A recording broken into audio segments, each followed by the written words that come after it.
రహస్యం నాకు తెలుసు, అందుకనే నేను ఎంచుకుంటాను.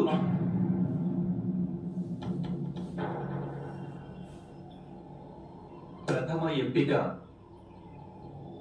పార్థుడు చేసుకుంటాడు. ఇది నీ అధికారం పార్థ. అధికారాన్ని త్యజించడం శౌర్యం అనిపించుకోదు. అధికారమా? అధికారము సంపదపై ఉంటుంది మాధవ. ప్రేమ, జ్ఞానం, ఇంకా సత్యం, వీటికి నిజంగా మనిషిపై అధికారం లభిస్తుంది. ఇక మీరు ప్రేమ, జ్ఞాన, సత్య స్వరూపులు. స్వయాన మీరే ధర్మం. మిమ్మల్ని నేను ఎంచుకోలేను.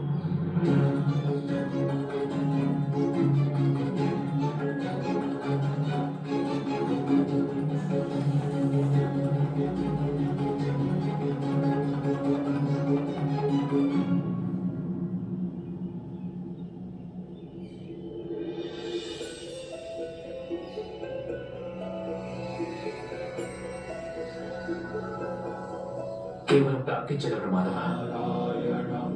విజయకాంక్షతో కాదు, పరాజయ భయంతోనూ కాదు.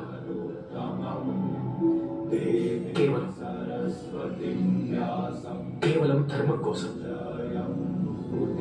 నేను మిమ్మల్ని ఎంచుకుంటున్నాను మాధవ.